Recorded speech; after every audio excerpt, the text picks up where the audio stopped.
I'm Holly Madison, and I listen to Brian Shapiro. Hi, this is William Shatner, and I listen to Brian Shapiro. All right, welcome back. It is the Vegas Take Sharp and Shapiro. So glad you could join us. It is Wednesday, and it is the Michael Avenatti Hour, and we are so glad to have this gentleman on the line with us. You know, if you told me a few months ago that we would have Michael Avenatti and Tom Arnold on the line at the same time, I might not have believed you, but I've been a big fan of this guy for a long time. You've seen him on the big screen. Very funny, very talented, and we're lucky to have him on with Michael. Tom Arnold. Tom, thank you so much for joining us. How are you? What's up, Tom? Hey, buddy. How are you, man? Doing good, doing good. So, Michael, Tom, I'll ask both you guys this question. It seems like you guys have a very strong friendship. When did this love affair start? Tom, I'll start with you first.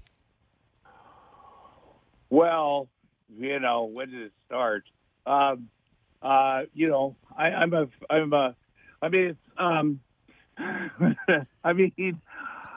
mean, we got very close, very recently.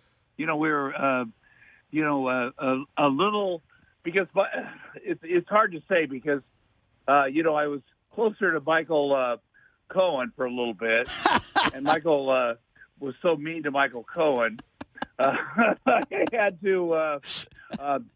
No, we're very close now because I have so much respect for Michael Avenatti because, you know, we have some mutual friends with the Roy Black and Leah Black and they're solid gold people. I don't know if you know them, but sometimes in life you have to have people that sort of vet other people for you. And Roy Black is an amazing lawyer. Mm-hmm.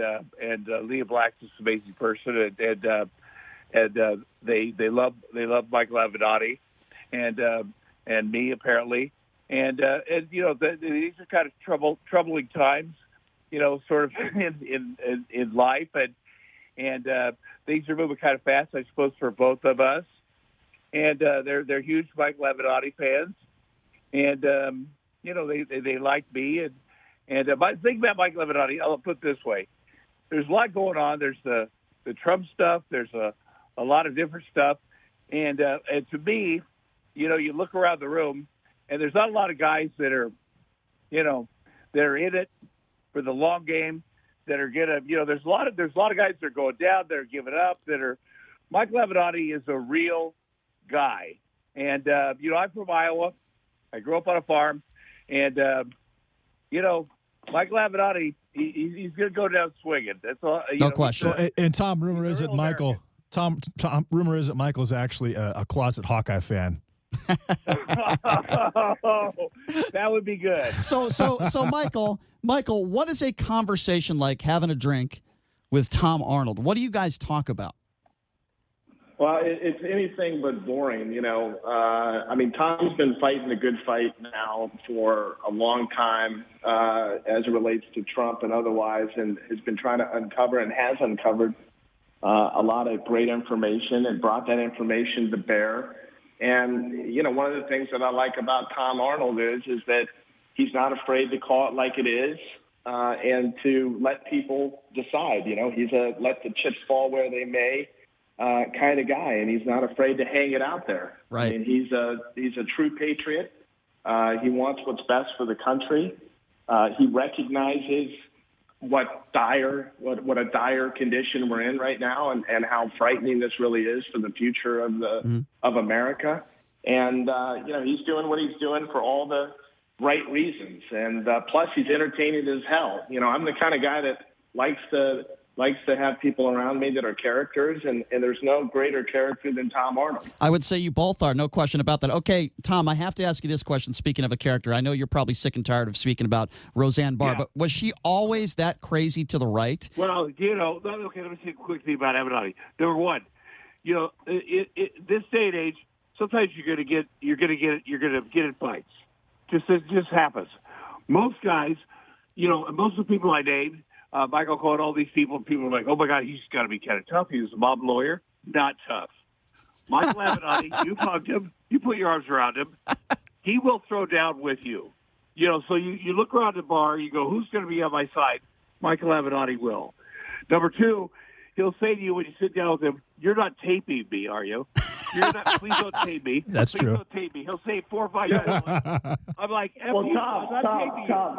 Yeah. Tom, as it relates to you, though, I mean, look, that's a good question that everybody should be asking as it relates to you. Okay, I mean, it's all about me. No, it's about me.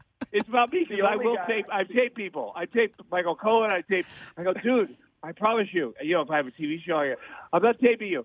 Okay, I walked out of this. I'm not going to say what I did, but I walked out of Craig's this fancy restaurant, and I started to do. They're interviewing me. And I got Michael. One thing he says: don't repeat anything I say. He tells me a story about Don Jr. and Scaramucci. I'm not going to say the story. And there's a woman involved. And I'm starting to tell a very kind of a serious thing. And I go, hey, wait a minute. Avenatti told me a story. I'm not sure if I can repeat it. I'm telling the paparazzi. And I go, he's at the bar. I'm just going to tell it. You clear it with him before you put it on the internet or whatever. Yeah, because that always works, Tom. That always works. Oh, my God. That's a great strategy. Next day, I'll get a text. Hey, and then I tweeted it. He goes, I get a text from Liam Black. Please take that off the internet. Please take that off. Anyway, but you know how you mess with your friends. You just put stuff up. Absolutely. Anyway, go ahead. Let's talk about the next subject. Well, if you're just joining us, Tom Arnold on the line with Michael Avenatti. I wasn't sure if I would ever be able to say that in my 20-year radio resume. But, so Tom, quickly, I know you're probably sick and tired of talking about Roseanne Barr. However, my question to you is, was she always so crazy to the right? Always? Was she always like that? Oh, no, not at all. Did you guys ever get into political debates? Oh, no, she was very, I met with her when I was 23. So I'm one of my 1,000 now. So, but she was very liberal. Like, I came from Iowa, and I worked at a meatpacking plant before, I moved to out here and she was so liberal, and she was a feminist. What changed? And so who knows? I haven't. We got divorced 25 years ago, so I think things a lot of people changed. Yeah. Fox News. A lot of people changed. A lot of people, some bubble burst. All right, fair enough. But enough. It changed, or she started running for president too. Yeah. Like she was running on.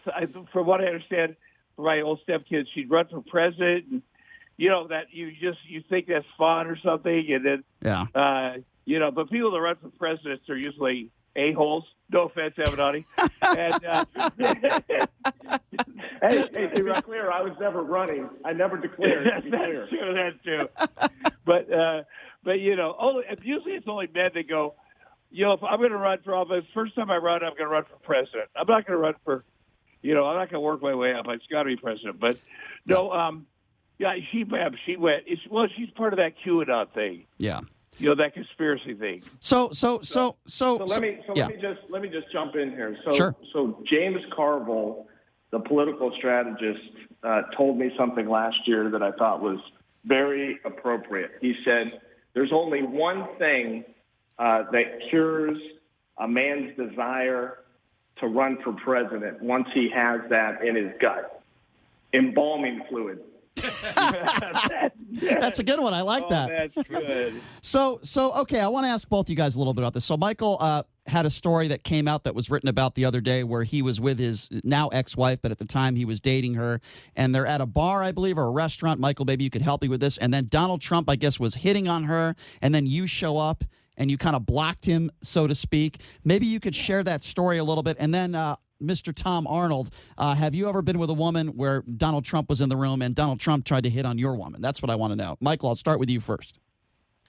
Yeah, so this is a story that I had not told previously, and there's a reason why I didn't tell it previously and avoided it altogether, and that was because I didn't want people to, try to make more of it than it was and try to use it as an excuse as to why I was going after Trump, because it has nothing to do with why I've been going after Trump. I previously had a piece of litigation against him relating to The Apprentice, where basically Mark Burnett and Trump and some others, stole this idea for The Apprentice, and ultimately we settled that case. But back in 2009, 2010, I was dating a woman who I subsequently married and now am in the process of divorcing, and we were in a restaurant called Boa off of Sunset in Los Angeles, and we were in the bar, and I had walked up to the bar to order her a drink, and I came back, and there's Donald Trump, looking her up and down, standing very close to her, trying to do whatever he does. And I came in and introduced myself, and he introduced himself. We had kind of this weird exchange, and then he put his tail between his legs and laughed. And I can remember that my date at the time remarked that, she felt like a piece of red meat hanging from the rafters. But, he was dogging it up. He was dogging it up in Boa, and I'm sure he moved on to the next victim. So, Tom, can you give us some stories like that? It doesn't have to be President Trump, even though we'd love to hear one if you have one. But have you? Yeah. This is because I'm older. The tabloid said that Marla Maples cheated with me. I go back with Trump to the 80s with, Is that true? Did you sleep with Marla Maples? Did I? Yes. I would have. I knew her. That's what the National Choir said. But that didn't make him happy. Or Roseanne. Let's be honest, that didn't make her happy either. But it made me happy. It's like, hey, look how cool this! I bought copies of it. Did I know? Did I? But it was like, hey, this is fun. But Tom, have you would have tried though? But Tom, have you ever been in a situation where you're with an attractive woman, you've dated some very attractive women, and you had another celebrity and maybe another big celebrity that came up to her and tried to steal your woman away? Do you have any stories like that Michael just shared? Another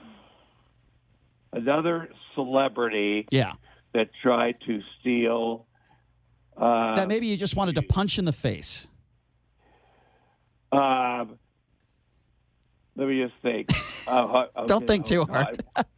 Well, first of all, let me just think here. Geez. Tom Arnold thinking. I love it. You want to know what celebrities I punched in the face? That would be better. Okay, sure. Give us the laundry list. Who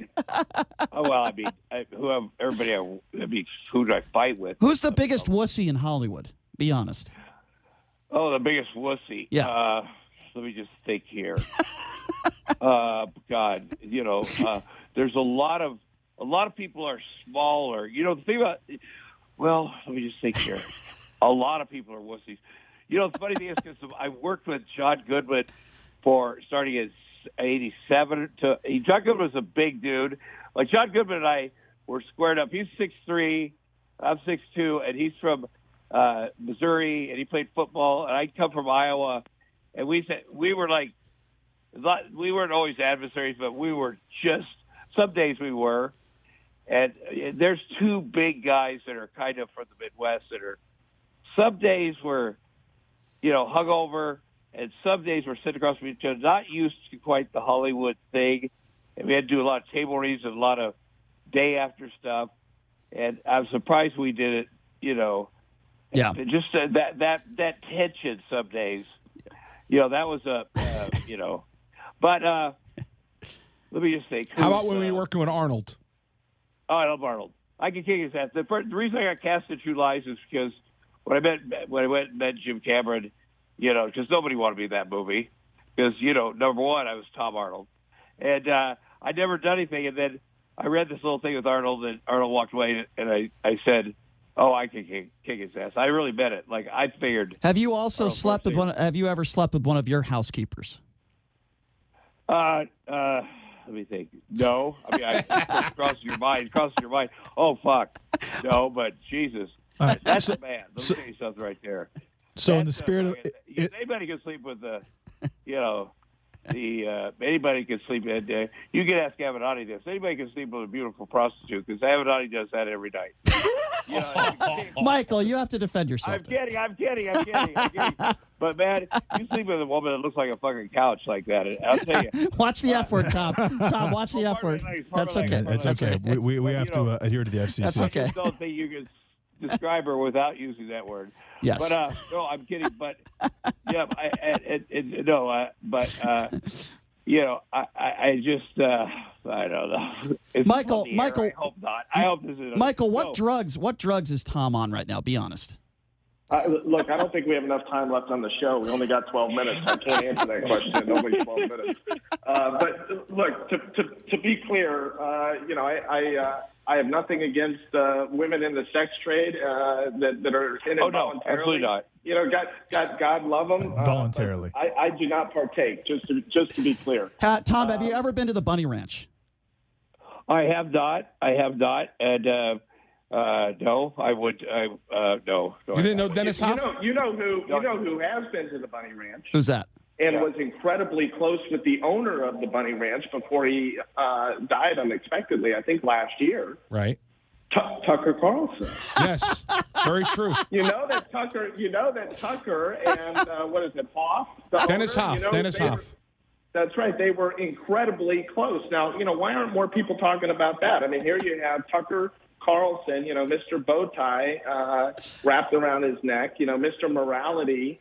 And here he is, very close with the owner of the Bunny Ranch. I mean, He came out for a fundraiser for him. Yeah. Yeah, and he calls me the creepy porn lawyer. I mean, the balls on this guy. That's definitely a case of hypocrisy. So, Tom, in the spirit of violence, since we're talking about violence, we've been trying to set up a boxing match between Michael Avenatti and Donald Trump Jr. on Christmas Eve here in Vegas with all Oh, my God. I'm so for that. That would be awesome. First of all, Donald Trump Jr. is a pussy. Can I say that? I think you can. You can. I can't. You can. Let me say something. I've known these kids a long time. I was his. I helped him. I coached him through some rough goings with his sobriety. I've known these kids a long time. I know it sounds insane now with what you just asked me. I've known these kids a long time. I think that fight would be excellent. So you agree with Michael? I mean, Tom, don't you Michael think would kill him. Michael is a killer. No, he would be. It would destroy him. He would cry. And Don Jr.'s a crier. That's why I really want those Apprentice outtakes, because he cries on there a couple times when his dad always pits the two boys against each other, which is like his way of showing love. And one time it's because of a tie on the set of The Apprentice, and he starts mocking Don Jr.'s tie, and he ends up weeping because he's a weeper. And Michael Avenatti would kill him. I mean, he would literally. Look, I think we got to make this. Tom, I think we got to make this happen because look, we can raise a lot of money. I don't want a dime for this. I want all the money to go to charity. We could raise millions of dollars in charity. Everybody on the right will tune in to watch me get my ass kicked, and everybody on the left will tune in to watch me kick Don Jr.'s ass. I think it'd be a lot of fun, and I think we'd raise a lot of money for charity. I'd love to see it happen. Squared circle. You really got to call him out. You got to check because he's going to be scared. You got to really. I've been calling him out. Or the octagon. Well, you got to let me do the thing where I talk about Guilfoyle cheating on him, which is a fact. No. Okay. Tom, have you ever slept with Kimberly Guilfoyle? No, but I'm telling you, I could give you a list of guys right now, and because I can't say it if it's not true, and I'll get her involved in this. That's true. All right, I don't doubt it. Yeah. So Tom, you would agree to help promote this bout? Do you think Christmas Eve is a good day? I will. Well, Scaramucci will do it, because he knows Guilfoyle. Okay, I didn't say that, Avenatti. I didn't say that. I've heard that rumor as well, Tom. See, Avenatti? See, I'm not. It's not just me. I can say that. I'm staying out of this. Okay. That's probably a wise decision. By the way, Scaramucci's wife is so awesome. The day that we met up down at Craig's a week before Michael, and that's when Trump tweeted at him so hard. And I said, it's time to go back at Trump, because you can't do half measures. Avenatti knows that. You can't be buddies with Trump. Avenatti's never been buddies with Trump. He's never wanted a job for Trump. He's like me. He and these other guys, they've all been kind of like, well, I'll keep my foot in the door. That's the thing about Avenatti. He's never tried to be. He's been one thing. He's helped people to go at Trump, and he's been one thing, a great American. Yep. And now he's got to fight Don Jr. I agree. We got to make this. We got to make this fight happen. This is one of my last questions for you, Tom. So, if you were sitting right now across the table from Donald Trump, what would you say to him? Well, the Secret Service has been in my house, so let me pace myself on it for real. I would say. Wait, hold on a second. Are you serious? Yeah. Whoa. Because I said I'd wrestle. I said I would wrestle him. I said it in a tweet. And let me say something. That man's in the WWE Hall of Fame. If you're in the WWE Hall of Fame, you better be prepared to wrestle a dude, okay? He said he I would agree. do, he wanted to be body slammed. He said that on stage. I said, well, I'll come to wherever you are. We will body. I'm from Iowa, by the way. We're the wrestling king of the world, like real wrestling. And I said, I'll tweet it. I'll come to your next rally. And they ended up coming to my house because they're like, yeah, dude, he called us. I'm like, what? A threat of violence. Hey Tom, guess what? Anyway, if he's sitting across me, I say, buddy, resign. Come here. I say, listen, I will help you. I'll walk you to the door. I'll take you back to Trump Tower, New York. You know what? It's too much. You can say you're the best president ever in 3.5 years. Get the F out of here. It's going to be worse. It's too much. Let's go. I'll drive you. Here's what I want. Let's get in the car. I want a 2020 run, Michael Avenatti, and Mr. Arnold, would you be Avenatti's vice president? That's what I want to know. I'll be. I don't want to. That'll pull him down. I'd love for him to run. I'll do whatever. Well, no, I'll be his vice president, so he'll be safe. All right, Tom, can you promise us this, if you can? I know you're a very busy guy. Michael Avenatti is kind enough to join us in the studio about once every 6 weeks or so. One of these days, when Michael comes in studio, will you be able to come to Las Vegas and sit in with us for a little bit? Would you think you might be able to make that happen? I performed at Caesars about 3 weeks ago up there at Jimmy Kimmel's Club. I will 100% do it, guys. I love it, Tom. I love Las Vegas. I'm bringing my kids up there. We're going to be up there very soon. We will. We would love to have you. Let's keep in touch. Tom, thank you so much. And Tom, go Hawks. Yo, no kid. I was going to ask you. Go Hawks. That's right. Yeah, Tom, thanks. Go Irish. Tom, thanks so much for joining us. Really appreciate it. Okay, Michael. Thanks, Michael. See you, buddy. Thanks, buddy. All right, there you go. Well, Michael, that was a lot of fun. I got to say, your buddy Tom Arnold there, I think he's going to help us promote this fight. That's got to make you happy. No, absolutely, but I still don't think Don Jr. will do it for, I think Tom Arnold said it best. We'll just leave it at that. Yeah. Well, we're going to continue to let this thing go as it does, and I do want to see those outtakes of Don Jr. crying. We got to make that happen. Michael, thank you so much for joining us, as always. This has been a very, very fun hour, as it always is with you, and we look forward to catching up with you again next week, my friend. Thank you so much. All right, have a good week. Take care. You too. gentlemen. Yeah, thanks a lot, There you Michael. go. Michael Avenatti. That was an interesting hour of radio, I have to say. We got to take a quick break. I just love how much Tom Arnold loves Iowa. He does. It makes me happy. He loves Iowa. He loves women, and he hates Donald Trump. Sounds like my kind of guy. We'll take a quick break. We'll be back right after this. You're listening to The Vegas Take on the all-new 101.5 FM, 720 AM, KDAWN. This is The Vegas Take with Sharp and Shapiro.